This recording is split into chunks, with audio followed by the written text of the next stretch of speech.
Hi everyone, welcome back from lunch. Welcome to our session where we're going to be talking about the theme of who uses nicotine and why. My name's Dr. Christopher Russell. We have 4 panellists in the room with us. We have Sarah Salim Sartone from the UK, and on Zoom we have Charles Gardner from the US.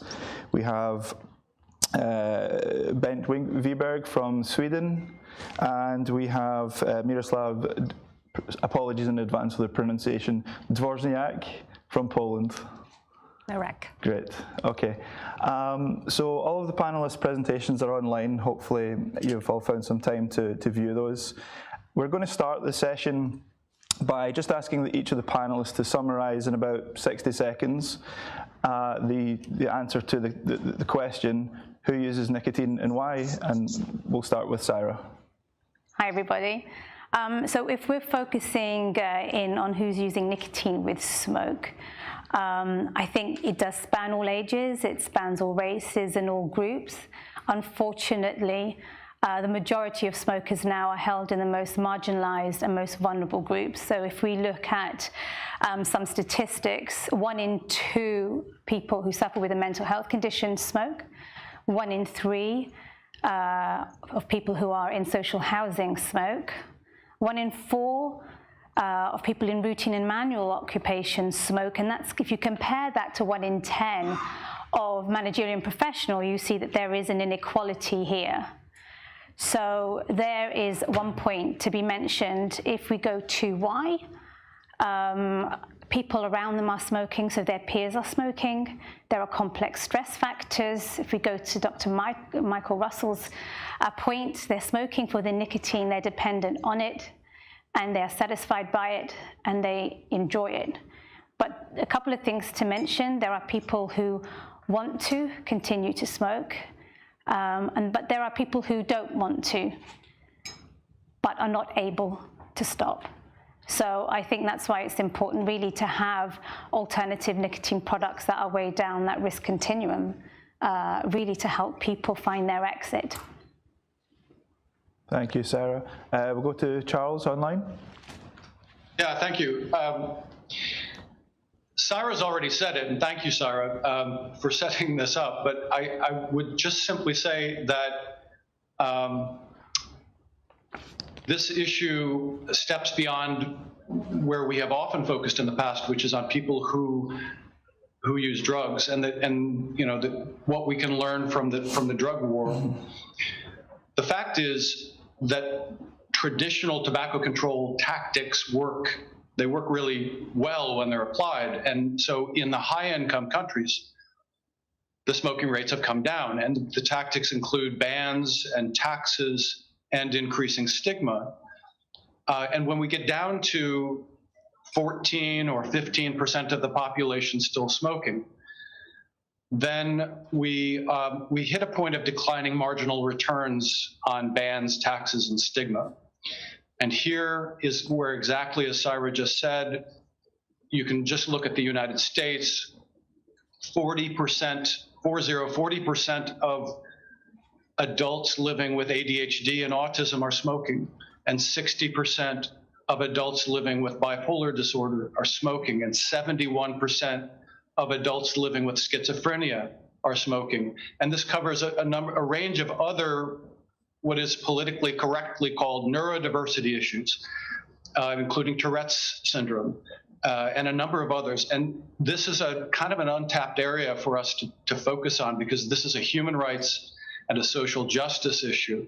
And I believe nicotine and the medicinal benefits of nicotine is probably one of the most fragile cards in the entire house of cards that's been erected against tobacco harm reduction and safer nicotine. Thank you, Charles. Before we go to Bengt, so just to ask the attendees in the room to start thinking of questions that you'd like to ask of any of the panellists over the next 50 minutes or so, and similar to our online attendees, please be submitting your questions. Some questions are already coming in, but please keep submitting the questions. So we'll go to Bengt now. Hello, everybody. I'm Bengt Wiberg in Sweden, and the question was, who use nicotine and why? looking at myself, it was actually friends in school. I think I was 13 years old and was asked to come along into the forest with some other small boys, and I was coughing like hell. So looking at, in the past at least, friends, group pressure, hip factor, and parents' tobacco habits is probably some reasons. And I know Mirek said stupidity is probably the biggest factor. I really like that.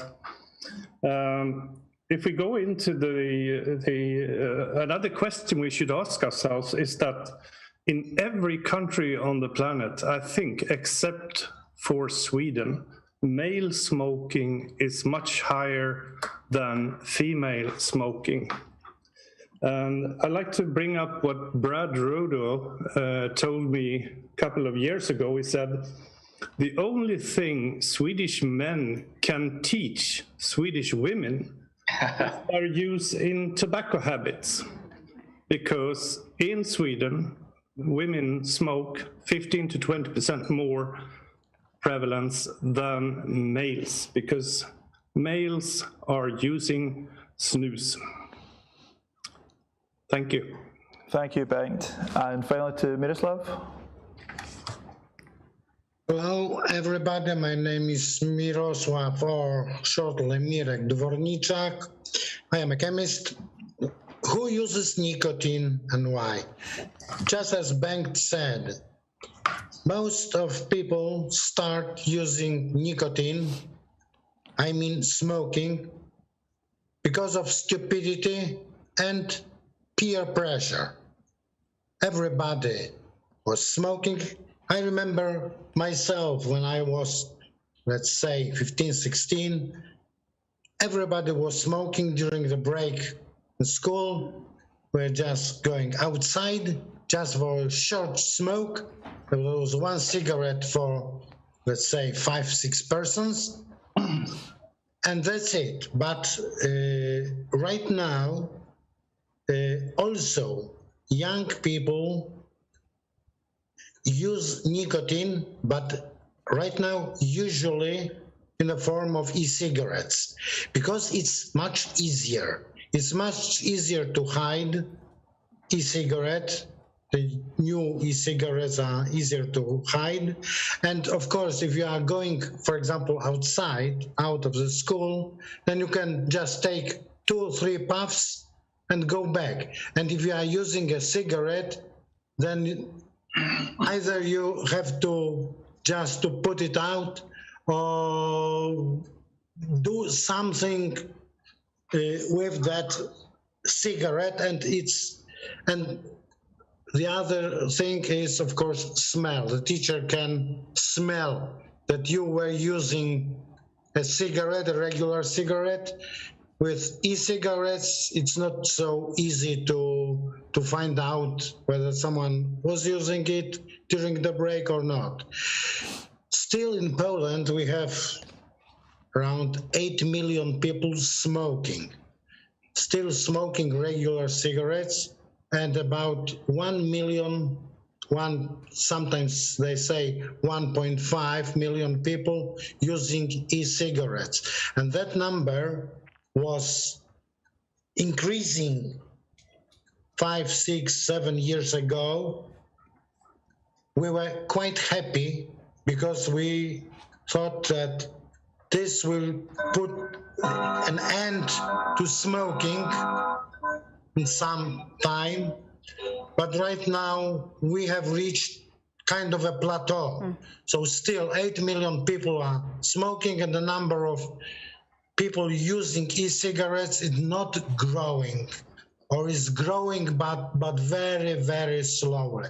And that's the real problem. And that's because of our health authorities, who say their approach is simple: quit or die. Nothing more, nothing less. So that's it. Thank you, Miroslav.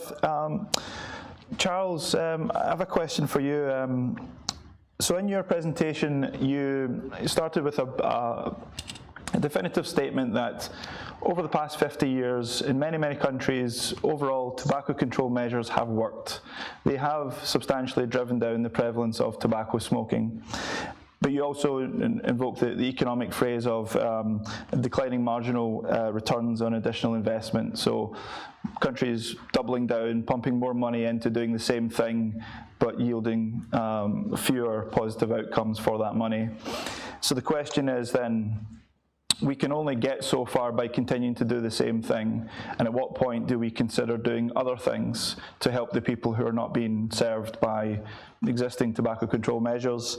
And you mentioned that the remaining smokers, the people who are still smoking, are somewhat hardened against existing tobacco control measures, and these people tend to be the least able to quit, the least willing to quit, and importantly, the most vulnerable in society.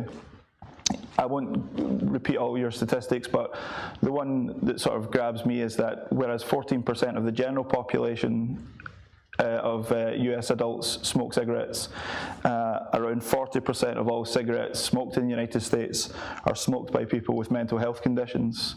So a huge imbalance between the general population and that specific vulnerable population.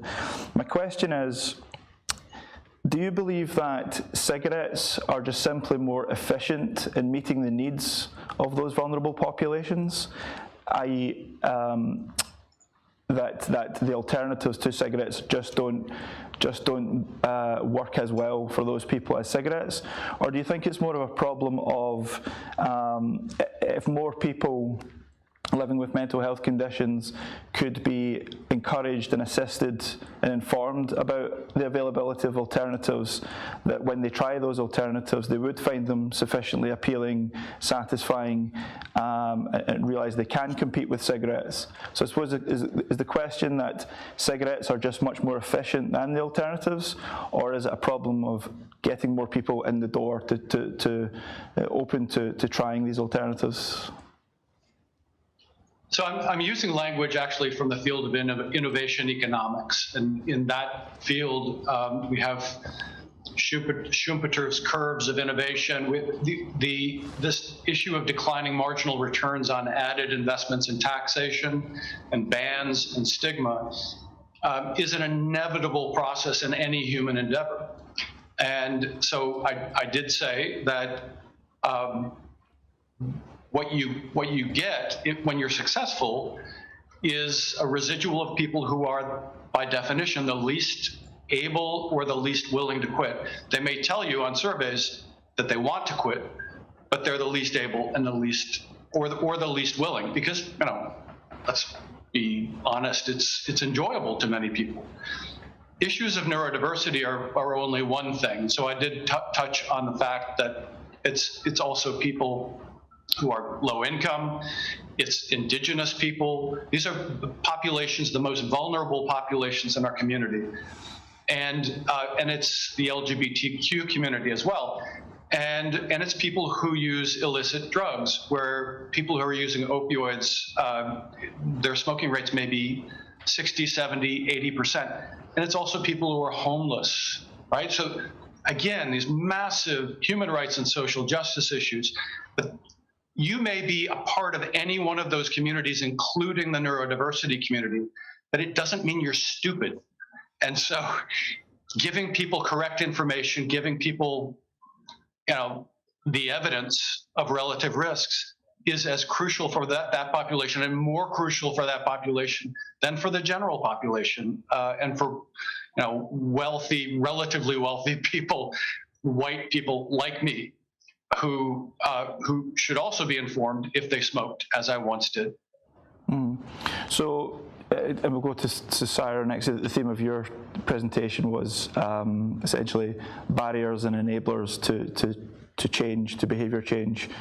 And this is a question for all four people, but what are then, if we want to drive as much population level switching as possible, but there's a greater urgency to drive that change in populations where smoking prevalence is much higher and where people are at much more urgent risk of being harmed by combustible tobacco products. So what can be done either by consumers, by industry, to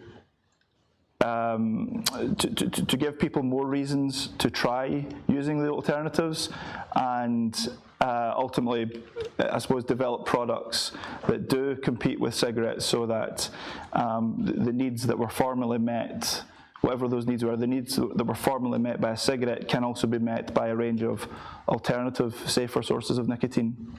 So Sarah, No, I think you've hit the nail on the head there. We have to meet smokers where they are, and there needs to be a variety of exits for them with alternative non-combustible nicotine products, because if they are able to use these products that, as you rightly said, need to compete with a combustible cigarette, they will eventually get an exit, and the merrier of exits, because it's only when you get to those exits and you create these exits for smokers to just get out of the combustible tobacco, is then when you start to really, achieve this goal of, ending that smoking epidemic. So for industry, we need to focus on developing those products and a variety of those products. But I think more importantly, it's about access. So wherever cigarettes are sold, there needs to be a non-combustible nicotine alternative. That's what industry can do. I think a massive part is education and correcting the misinformation, because it is at an all-time high, as Chris said earlier, contrary to the evidence that we have. And society needs that access to that correct information, because without that information, smokers are confused. And if they are confused, they don't know what to do. Do they trust these non-combustible nicotine products or not? And when that is clarified for them, they then are able to make that decision for themselves. And in my presentation, I think there've been a couple of studies that have showed that public health information videos actually help to correct misperception, and intention then is increased then to buy an alternative nicotine product. Bengt, as an innovator of a tobacco product, your situation, and you gave us information in your presentation, you saw that there was a barrier to existing snus products that was putting off people who may otherwise be open to using snus. Could you just say a little bit about essentially how you identified that barrier to transition, and essentially how you innovated the product to make a new product that appealed to a new segment of nicotine users? I'd be glad to. It started in an emergency dentist visit. I had so much pain from burning sensation, and my gum was red. It's supposed to be pink when it's healthy. So I went to the dentist, and he investigated me, and he said, "Bengt, you have to quit using snus."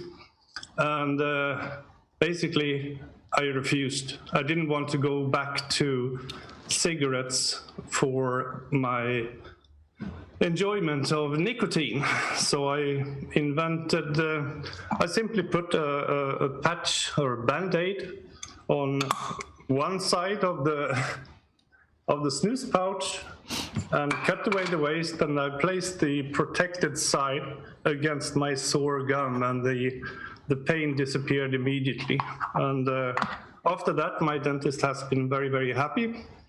And then I almost gave away my innovation to the biggest producer in the world, Swedish Match, because I wanted to buy this in the shop.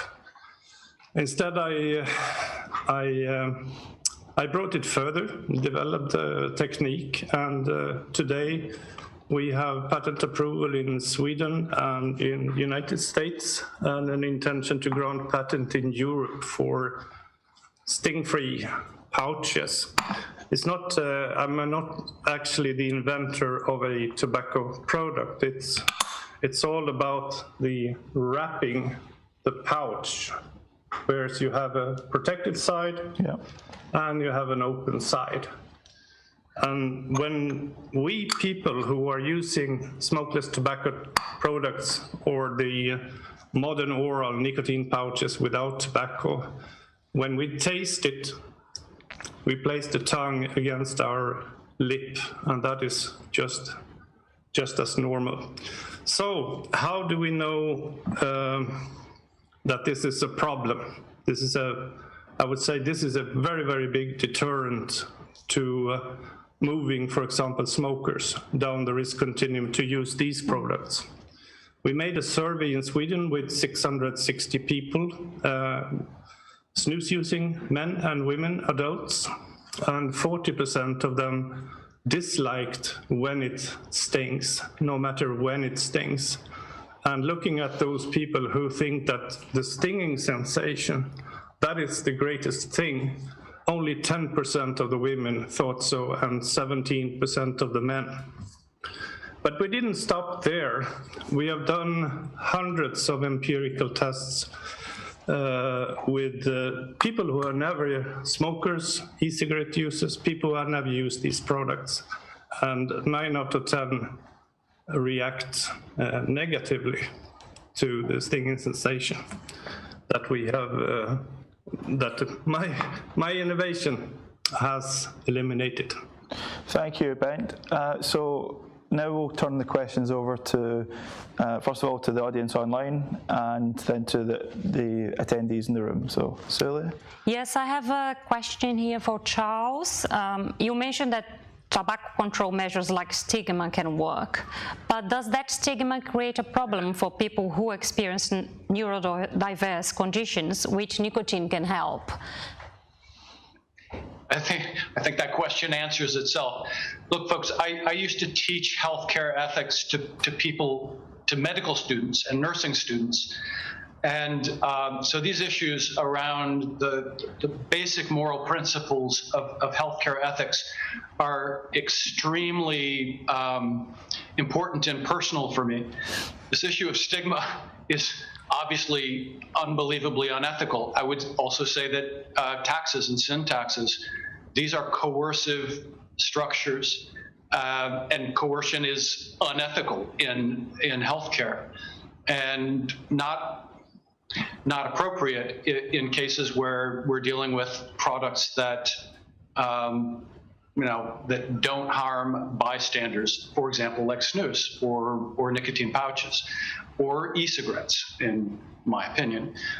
So yeah, I mean, the people living with neurodiversity issues, but all of these vulnerable populations that I mentioned, all of those communities are already dealing with stigma. Right, the LGBTQ community in many countries, indigenous peoples. If you're poor, you're stigmatized. So we're already dealing with stigma. So we're now applying, if you're a smoker, that stigma layered on top of that. And honestly, now the same stigma is being conveyed to people who vape or who use other safer nicotine products. I think it's reprehensible, and it needs a big rethink.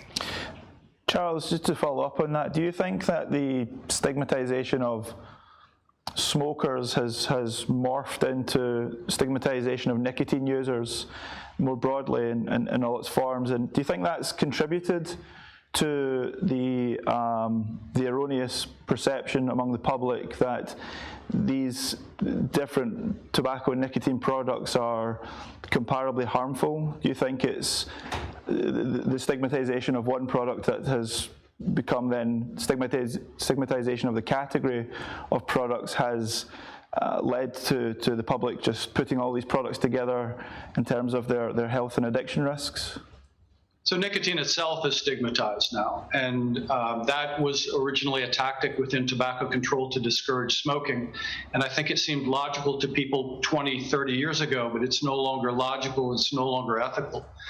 And so here, I would say that probably the most provocative thing that I wanted to introduce into this panel discussion is the idea of medicinal nicotine.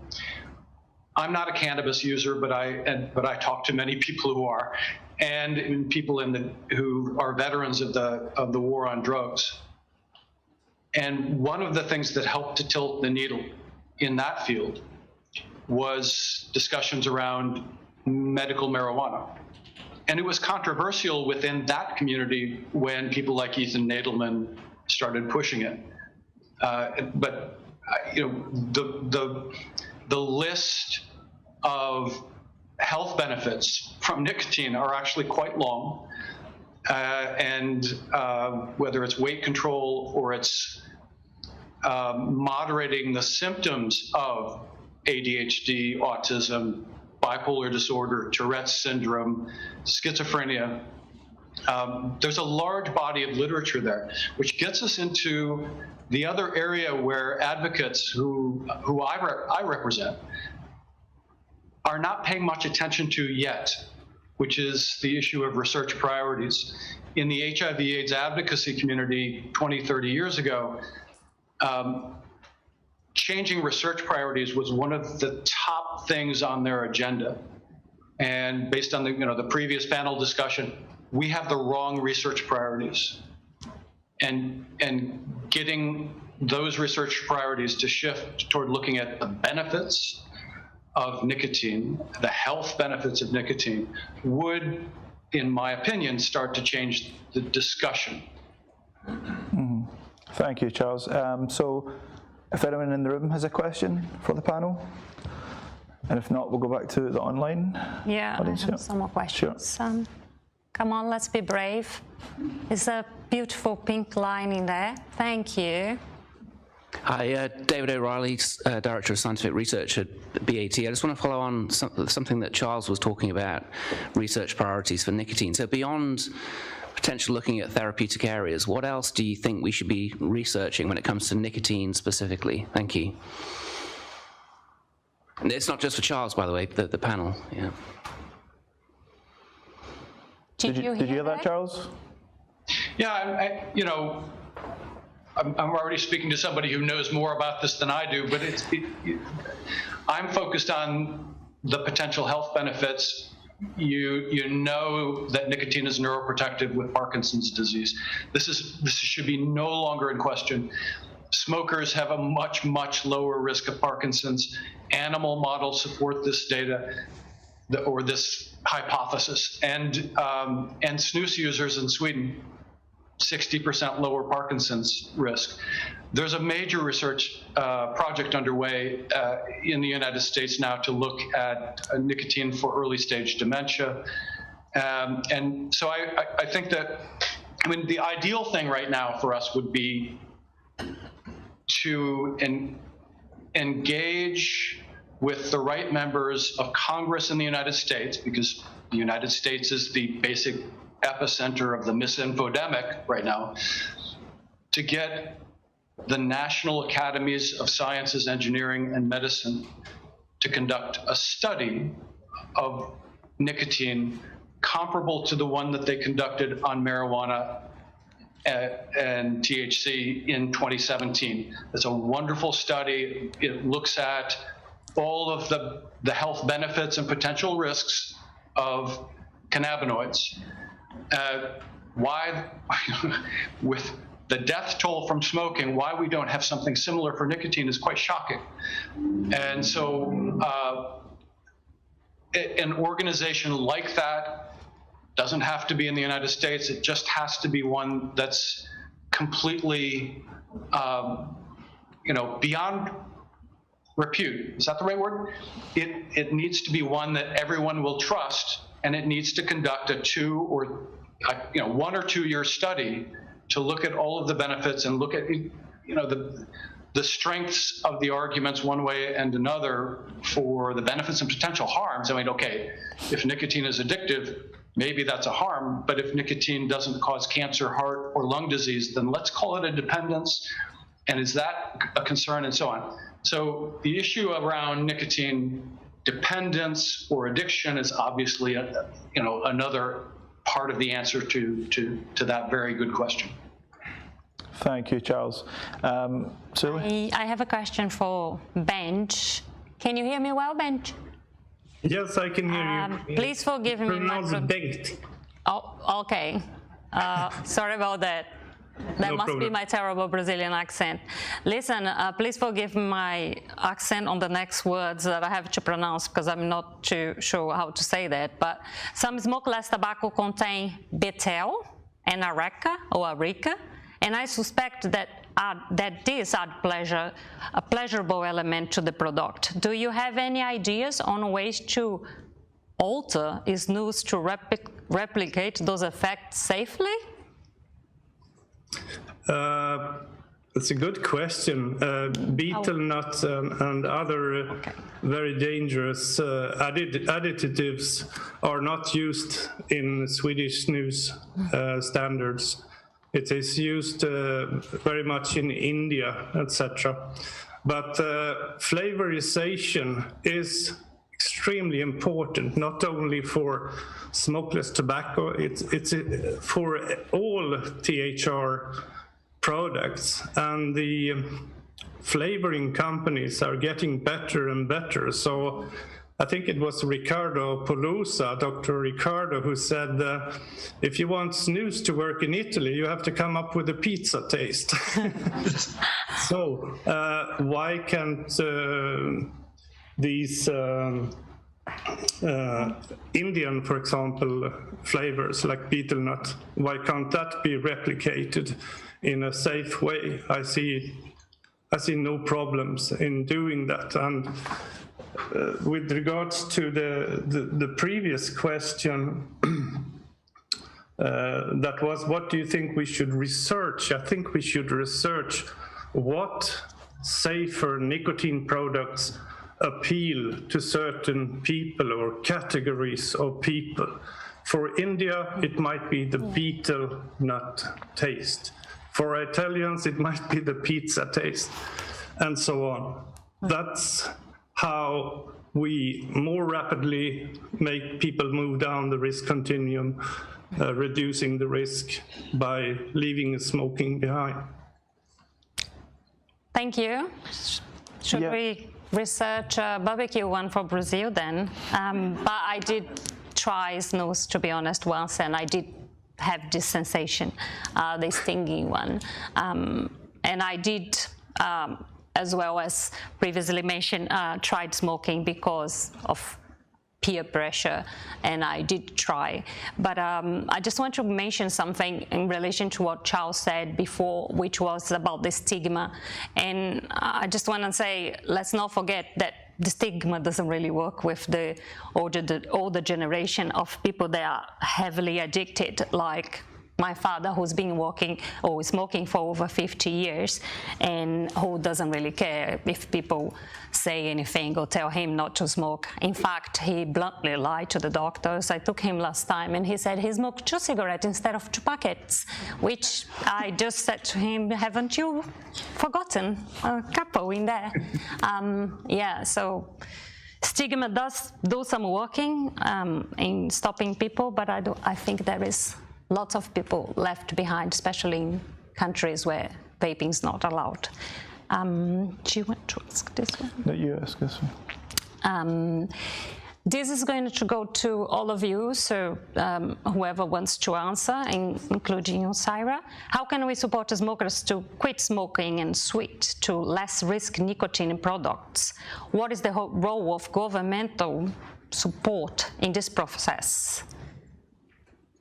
So I think if I can start, when we go back to the conversation around education, because it is around education to correct that misperception, government are absolutely the right people to do this. The public health bodies are exactly the right people to put this message forward. So we know that there's a lot of academic papers on relative risk, and even researchers themselves say, we researched the area, but it's the dissemination of that information down to the public. And it's all about messaging, and maybe messaging campaigns, things that have been done. Say, for example, in Manchester, they did a messaging campaign where they put, vaping is less harmful than smoking on a bus ticket for people to look at. And it's about engaging in they have, the ability to, fund and progress this. I agree that public health authorities, I think the main contribution they can make here in getting sort of word from the top down to the average person in the street is giving healthcare providers, physicians, GPs, cover to start speaking positively about e-cigarettes, because for most people here, we were talking about e-cigarettes back in 2015, 2016, and there were doctors who had their beliefs about the opportunity that e-cigarettes presented, but they couldn't, for the sake of their jobs, publicly or support it, or with their patients support such a switch. I think especially for Public Health England, the Royal College of Physicians, and then Cancer Research UK and the Royal College of Midwives, all of these authoritative bodies coming out with a firm position, a firm plain English position. E-cigarettes are much less harmful and they can help you to quit. And that's all we want the public to know about these products. Exactly. And I think that what that does for people down throughout the healthcare system, it gives them the confidence, the legal cover, to speak more positively with the patients that they're engaging with. So government, and I'm not arguing for, I firmly believe that the population level transition from smoking to vaping has largely been driven by vapers themselves and vape retailers. But it's not to discount, obviously, what the government can do at the highest level of disseminating truthful, simple information that smokers are just, they just want to know a yes or a no. Yeah. Should I not? Nothing more complex than that. And I think that at a previous conference, Dr. Rosemary Leonard had said, let's get this straight, that misperception does not only exist within smokers, it also exists within health professionals. And so you're right, they do need to be armed with that information in order to share it, to correct those misperceptions. Miroslav, would you like to contribute? Well, let me put it this way. I am so envious because in the United Kingdom, you have the PHE, you have the Royal College of Physicians, and their information is loud and clear. Here in Poland, the situation is much, much worse because both the Ministry of Health and Ministry of Education are absolutely against tobacco harm reduction in general, e-cigarettes. In schools, right now, there are lessons in which the teachers have to say that e-cigarettes are worse than regular cigarettes. Next thing, we were talking about nicotine, the positive things of nicotine. Right now in Poland, most of the information is about nicotine, that nicotine causes cancer. If nicotine causes cancer, then it's evil. It's just evil, just like in regular cigarettes, e-cigarettes, and then there is information then that we have pharmaceutical nicotine that is therapeutical.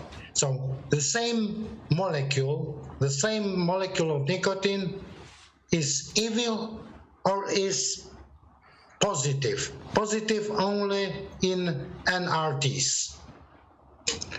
So that's the information. Information is the key. But passing this information is another subject. It's not easy. And as someone said here, vapers pass the information, but their voice is not as loud as it could be. Yeah. I think it's, and we've got a couple of questions in the room that we'll come to in a second. I think it's interesting that we're in a moment just now where, at least in the UK, that there have never been more vape stores, there have never been more flavours, there have never been more devices available to people, and products have never been as affordable, and yet the rate of smokers ever trying an e-cigarette has plateaued for the past several years, which suggests, it's not conclusive, but it suggests that the problem is not necessarily with product availability, but more of perceptions of the products themselves, perceptions of their absolute harm and harm relative to continue to smoke. So we have two questions, so Clive and then Neil. Yeah.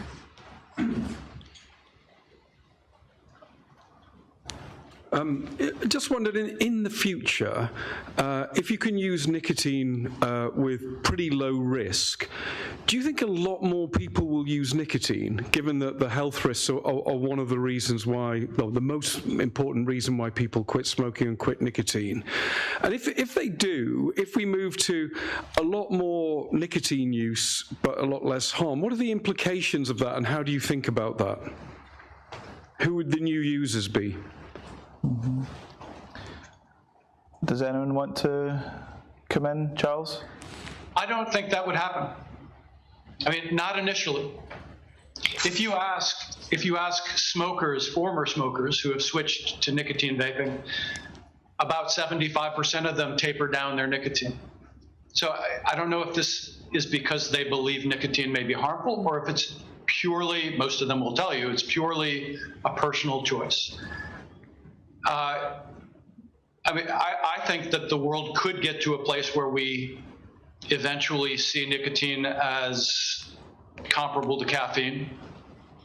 But I think that the baggage that nicotine carries is intergenerational.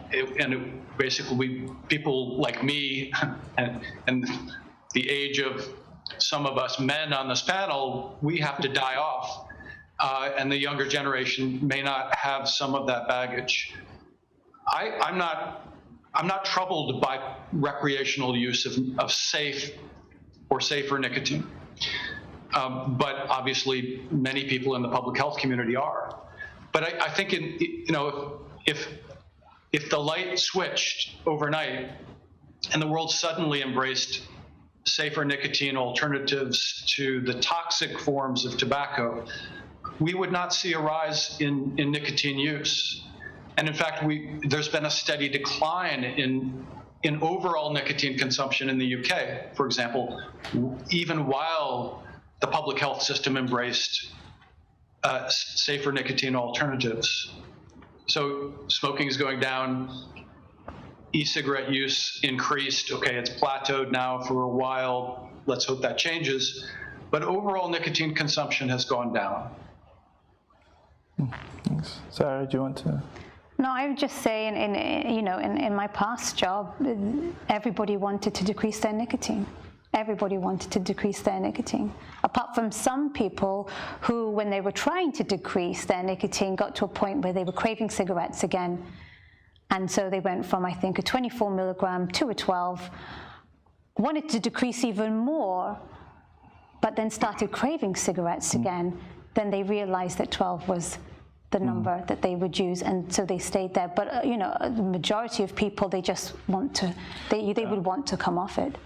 Just a very quick comment to contrast the UK and the US on this.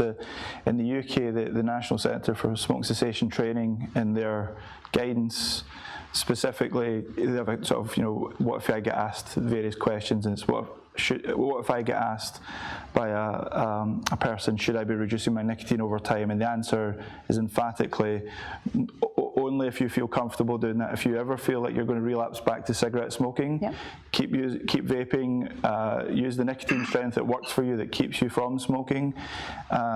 Consuming nicotine in e-liquid is a far distant concern to inhaling smoke from a cigarette. Whereas in the United States, it's more of an attitude of reduce all nicotine as quickly as possible, and there's there's no discrimination between harmful, less harmful. It's really just you're consuming nicotine. You really should try to stop using all forms of nicotine as quick as possible.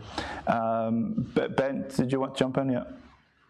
I think the expression "the Swedish experience" deserves to be mentioned. Clive asked about what if we can have less harm and more nicotine users. Looking at Sweden, we have the same average consumption of tobacco as the European Union, but we are now on or just below 5% daily smokers in Sweden, and we have the absolute lowest tobacco-caused, or rather smoking-caused, cancers and cardiovascular diseases rates in the European Union, and we have the lowest tobacco mortality. So I don't see nicotine as a problem if we can. What if all of Europe had these figures? It would mean probably around 750,000 premature deaths would, and a lot of suffering. There's a lot of suffering if you get cancers, and besides it costs governments billions to take care of them. Thank you, Ben. So, question from Neil. Hi. So Neil McKechnie from Glasgow. In the earlier session, we spoke at length about the impact of orthodoxies. And I do think we actually share an orthodoxy here. And so I have less of a question than an observation. Because when Cyrus said we should meet smokers where they are, I thought that's absolutely right. We should do that, but largely we don't do that. We largely ask to engage with smokers where we want them to go to, not with where they are. And in a sense, it's perhaps not surprising that we struggle to answer the question, why do people use nicotine? Because we so rarely, it seems to me, ask the smoker why they smoke and give them the opportunity to answer that question without lodging their answer within a realm of deficiency. That anything that they say is indicative of their failure in some regard for having done the thing that we don't want them to do in the first place, and that they only become socially acceptable if we can somehow move them from that to where the activity that we want to engage them in. So I do think that we face a challenge here, not only with regard to the orthodoxy against tobacco harm reduction, but against the orthodoxy which forecloses on us trying to understand where, in the context of widespread understanding of the harms of smoking, there are still individuals who choose to smoke, to initiate it and to continue it. And in a sense, it's our persistent and irremediable refusal to ask that question and give people the opportunity to answer it in a way unshackled by our own prejudices about what we think they should be saying and doing and changing, that I think we struggle both with regard to the alternatives to smoking and the limited uptake, and it is limited, certainly in relation to the numbers of smokers and the numbers of vapors, the limited uptake of the alternative products. So I absolutely feel that we must do much more by way of doing something rather simple, which is to be prepared to ask a question without shackling the answer that we want to get. Yeah, can I just respond to that? When I was researching this topic, I was exactly looking for that information, and I couldn't find much, but I found a paper that you wrote. And going back to what Clive was saying about what should we be researching, it's that. We need more qualitative research on where smokers are at and what they need. Just to touch on both what Neil said there and something Clive said earlier, that people are more often moved by empathy, the gaining of empathy, than they are from statistics and presentations of data. It's no surprise to me that I think the highest levels of support for encouraging e-cigarette use to smokers is within smoke cessation clinics and centres across the UK, because they're the people who on a daily basis hear the pain in people's voice about trying and failing, nothing works, I'm doomed, I'll forever smoke, and what they think that means for them and their family.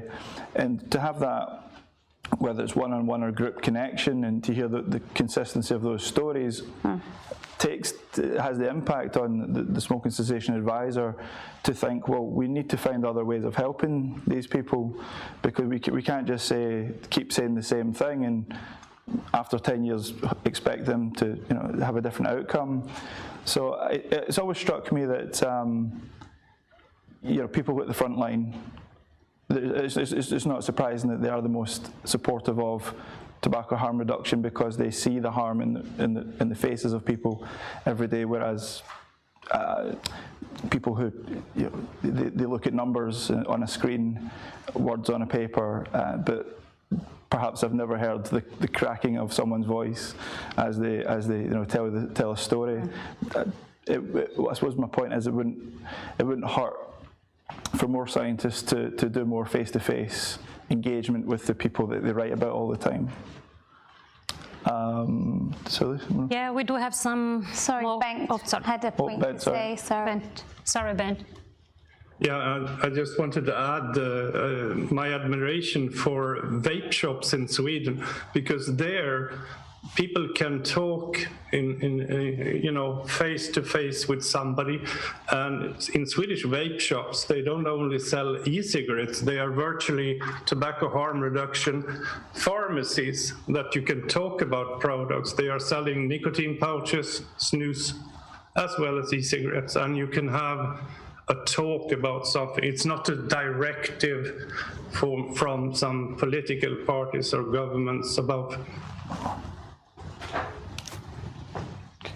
I think this will be the final question. I think we've got 5 minutes left. Yeah. Or no, 3 minutes. Okay, so this is perhaps the final question then. And I'm paraphrasing from a question we've received from the online audience. The question is about whether it's the place of science. Charles, you mentioned earlier about more research on the benefits of nicotine. Is it the place of science to also talk about or to seek to understand the pleasurable aspects of using nicotine, to understand pleasure as a driver of continued use, or displeasure as a driver of discontinued use? A lot of the discussion in this session and previous sessions is about health risks and health benefits, but there's that other part of life which is about just enjoying yourself and doing things that give you pleasure, and that is part of health.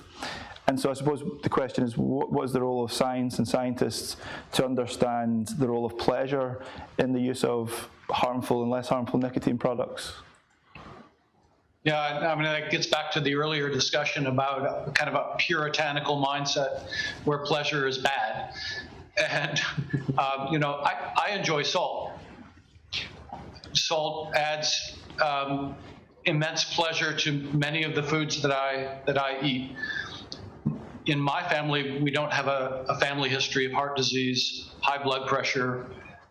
So I'm assuming that that's probably okay for me. And the data show that about 15% of any population is salt sensitive, and they may have high blood pressure if they eat too much salt. Okay, but the other 85% of us can eat as much as you want. Now, public health has been debating that one for decades because there are big factions in public health that want to tell the entire population of the world to stop eating salt, reduce it drastically. And because we don't really know how to distinguish those who are sensitive and those who are not. It's weirdly similar to the issues around nicotine addiction. I don't think everyone who tries nicotine is going to become addicted to it, any more than we would assume that everyone who tries a beer becomes an alcoholic. We know that about 10% of people who drink may begin to suffer dependence and alcoholism problems. And my own father did, and he was also a smoker. So there's so much we can learn from the drug harm reduction space, including the fact that a lot of people are using drugs and they're fine. So I mean, so then the pleasure aspect is something that, you know, it has been researched. People do research on that, but it's really not mainstream. And it's it's a bit frowned on by the regular scientific community. Yeah, to touch on what Brad said earlier, I'm sure there are no NIH grants going to such research. Fairly sure of that. Thank you to all of you, Sarah, Ben, Charles, and Miroslav, and Suli. So that's the end of our session. All of the panelists' presentations are online if you want to watch them again. But thank you very much for listening.